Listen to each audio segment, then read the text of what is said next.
Yang pertama sekali, kita ucap tahniah PMX yang telah memberi ucapan 2 jam setengah. Dan kita nak bagi tahu bahawa bajet ini kita akan menyokong dengan pembetulan dan juga penambahbaikan sikitlah. Ya. Kita telah menyokong pindaan perlembagaan berhubung dengan kewarganegaraan. Dan kita tidak ada masalah untuk menyokong bajet ini, terutama bajet Jabatan Perdana Menteri. Saya akan angkat 12 tangan. Bajet Jabatan Perdana Menteri. Tapi saya nak tanya, apa yang kerajaan telah lakukan kepada peruntukan ahli parlimen pembangkang yang telah dibelanjakan, habis duit dibelanjakan. Kami tak tahu.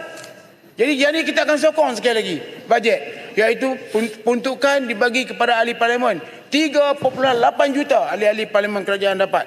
Tapi kami tak dibagi. Kami sokong. Tapi bagilah hak kami. Tak bagi pun tak apa, tidak ada masalah. Ini permintaan kami. Kita jumpa di akhirat. Semoga Allah boleh menentukan bahawa duit inilah duit amanah, sama ada kita pecah amanah ataupun tidak. Ya. Yang keduanya, yang saya nak cakap ialah pasal isu padi. Yang Mohd Speaker, isu padi. Ya. Pengeluaran padi sekarang ni meningkat.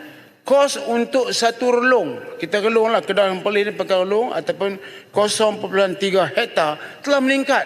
Kosnya telah meningkat. Traktor meningkat. Tebas padi meningkat. Kos tabur benih meningkat. Kos tabur pakai drone pun, kos tabur baja dan juga racun meningkat. Semua meningkat. Jadi dalam kiraan yang kita buat ialah dalam 1,250 satu relung. Kemudian harga kelam padi beli, kelam padi masa mula-mula padi keluar dalam masa minggu yang pertama, kelam swasta ambil 1,800. Kelam harga lantai kerajaan 1,300. Bernas ambil beli 1,400. Tiba-tiba bila sampai musim peak yang kedua, yang kedua lah, tiba-tiba harga swasta telah turun kepada 1,450. Di Kedah yang paling teruk, sebab Kedah keluar lama sikit, maka kata semua orang Kedah dapat harga padi 1,450. Jadi dalam keadaan kos 1,250. Padi, kita tahu padi bukan oleh kerana sistem saliran yang tidak sekata di kawasan Mada terutamanya. Padi ada yang keluar 2 tan, ada yang 1 tan. Pada puratanya ialah 1.5 tan. 1 tan kalau 1,800, 3,600 yang berhormat. Tapi kalau 1 tan 1,400, hanya 2,800. Jadi kita lihat kos ini, termasuk kalau orang menyewa tanah sekarang ialah 1,000 ataupun 1,200. Ada yang 1,300. Mereka betul-betul berani. Kita lihat kalau campur semua, kalau sendiri lainlah, tapi orang yang menyewa dia hanya dapat RM500 satu relung dan satu musim. Mana setahun 2 kali dapat RM1,000. Bayangkan kalau dia nak mula sawah padi pula, harganya mungkin dalam RM2,000. Jadi saya mencadangkan, saya tak mau kritik, saya mencadangkan supaya kerajaan meletakkan harga lantai daripada RM1,300 sekarang kepada RM1,800. Gaji minimum RM1,700, tapi kita langsung tak perhati bahawa harga lantai padi cukup penting, diberi perhatian kerana kos pengeluaran padi yang tinggi. Dalam masa yang sama, petani komplain, di mana beras kami? Kami mengeluarkan beras tempatan tidak ada.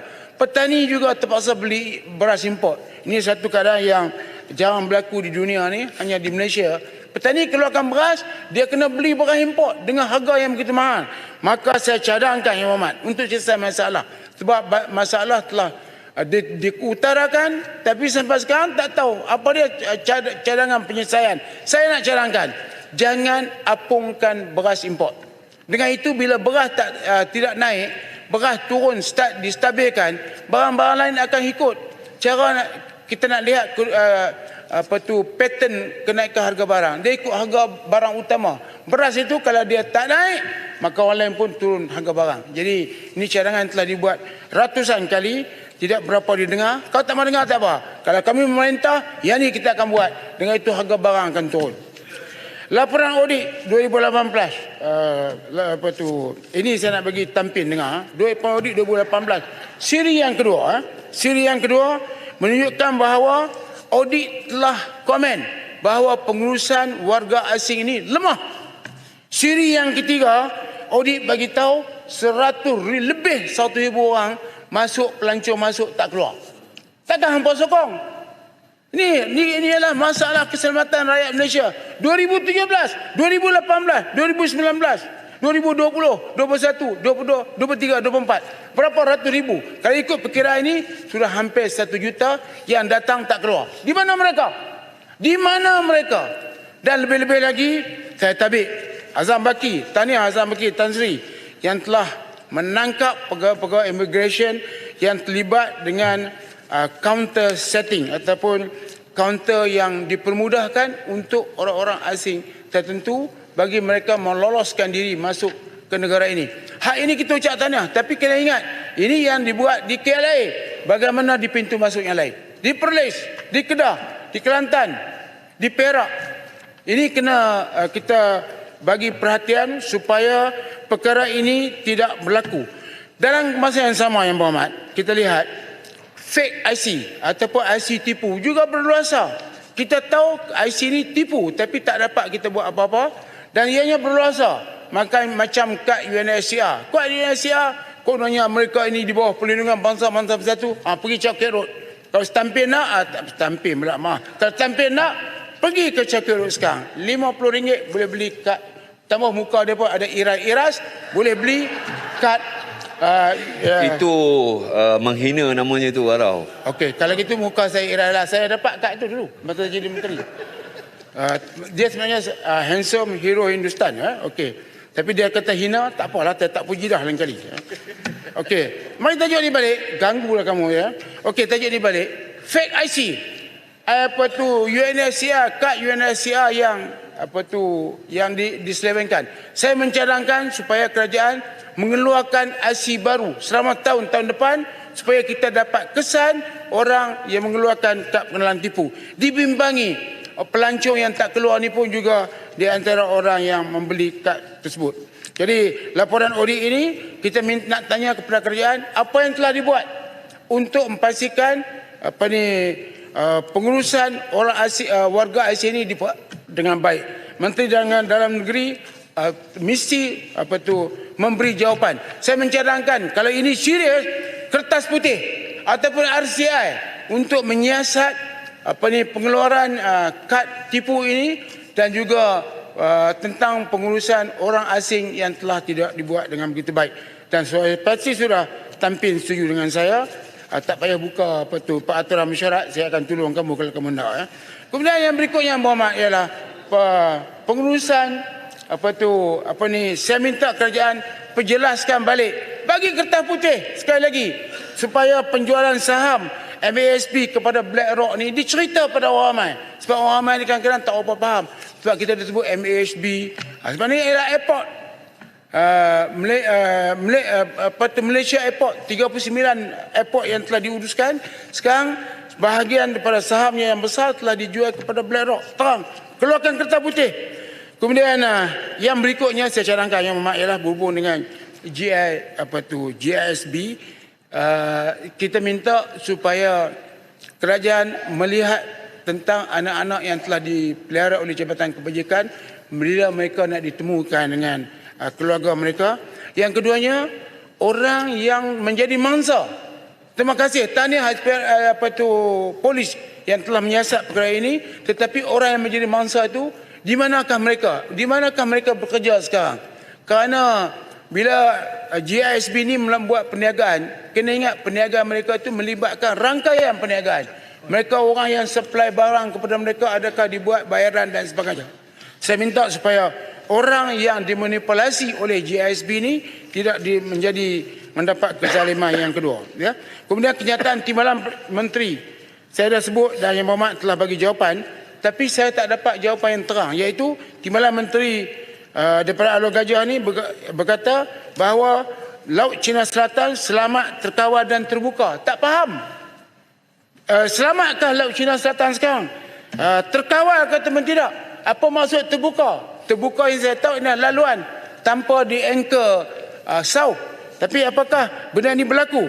Kita lihat bahawa ini Indonesia telah menghalau kapal-kapal nelayan Cina yang cuba masuk ke Indonesia. Indonesia saya ucap tahniah sebab dulu menterinya lagi hebat, iaitu dia bom habis semua kapal-kapal yang masuk ke Indonesia dan orang tak boleh masuk. Tapi sekarang mula mereka masuk ke kawasan Natuna dan mereka telah kejar. Yang berikutnya ialah berhubung lok jari. Saya minta lok jari ini kerajaan Mada mengambil tindakan tegas kepada mereka yang membuat lok jari, sebab lok jari menyebabkan dia bukan ada kelulusan bangunan dan kumbahan, dan masa yang sama orang yang beli lok jari tidak dapat tidak dapat memasukkan nama mereka dalam grant. Kemudian yang berikutnya aset TH, saya minta supaya yang telah disuasakan dikembalikan balik kepada TH. Pesaran tentera, saya menyokong keterih yang bertempik tak berhenti supaya kerajaan kaji semula, iaitu dibawa sebelum 1 Januari 2013. Tentera tidak dibuat pelarasan, tidak dibuat pelarasan pencen, pelarasan gaji dibuat tapi pencen tidak dibuat. Ini bukan saja berlaku pada tentera, termasuk ahli parlimen. Ahli parlimen nombor 2, yang penting tentera, supaya kerajaan memberi perhatian kepada perkara ini, dan jawapan yang dibagi saya nampak tidak tegas. KWSP akaun 3 yang telah diperkenalkan, tetapi pencarum-pencarum minta supaya akaun kedua yang masih berbaki minta dibenarkan untuk dikeluarkan. Kemudian harga makanan kantin sekolah, yang amat Speaker, akan dinaik tahun depan 50%. Dalam keadaan harga barang mahal, ibu bapa miskin, kantin, makanan kantin akan dinaikkan. Ni baru keluar sekejap tadi, 50%. Dan akhir sekali Speaker, sebab saya orang yang sentiasa mematuhi masa dengan hebatnya, iaitu bendera yang berlaku di Teluk Intan dan juga di Johor Bahru. Ya. Bendera Cina telah dikibarkan dan orang yang kibarkan bendera itu menjerit-jerit. Saya tengok video daripada seorang Tionghoa menyebutkan ancaman kepada kedudukan ekonomi di Malaysia dan juga Singapura. Dia sendiri menyebut, apakah orang Malaysia yang kibar bendera Malaysia di negeri China akan boleh balik ke Malaysia? Siap-siap, mungkin seumur hidup di sana. Apakah orang Malaysia boleh kibarkan bendera kita di negeri lain? Bayangkan orang kibar bendera di Malaysia. Kita mesti mempunyai semangat patriotisme yang tinggi. Stampin. Kita rakyat Malaysia, sayang kepada Malaysia. Siapa mengancam negara ini, kita harus tentang. Arau, Dia tak boleh, ya. yang ni saya setuju dengan Arau. Orang luar mesti ikut undang-undang di negara kita. Ya, bagus. Stampin bagus. Sabarnya sabar berbatas. Bagus. Dia ni bagus. Orang stampin boleh sokong dia. Masa pilih ayah sokong dia. Arau, boleh tanya penjelasan? Ya. Apakah pendapat Arau tentang ucapan yang diberikan oleh PAS yang Encik Rasman tu, yang berbau perkaruman menyentuh 3 al? Adakah itu satu kenyataan yang harus dikeluarkan di negara yang berbilang kaum dan berbilang bangsa? Ya, yang tu kita jawab kemudian. Tapi saya nak kena... Tak ada masa, sila jawab sekarang. Adakah ini pendirian PAS? Tapi saya nak beritahu, adakah ini pendirian semua Perikatan orang Nasional? kena sayang negara ini. Yang berhormat, sebentar. Peraturan 42 tu jelas. Ya, kalau rasa lupa bacalah ya. Yang berhormat dua-dua ni. I'm going to enforce it strictly. Right? Saya bagi 30 saat, gulung, stop. Terima kasih Speaker. Janganlah pergi barang keras sangat. Saya orang baik, Yang Hormat, tak elok macam tu. Buat tindakan pada orang baik, nanti terkena doa dia. Terima kasih kerana telah bagi peluang untuk berucap. Dan saya minta rakyat Malaysia, marilah kita semua punya semangat patriotisme yang tinggi seperti yang kita tunjukkan kepada sokan. Badminton, bila ada pemain yang main di sana, semua kita sokong. Bola, macam tu kita nak. Ini kalau bendera, kita kena tentang. Semua orang Malaysia kena tentang perbuatan mereka ini. Terima kasih. Assalamualaikum warahmatullahi wabarakatuh.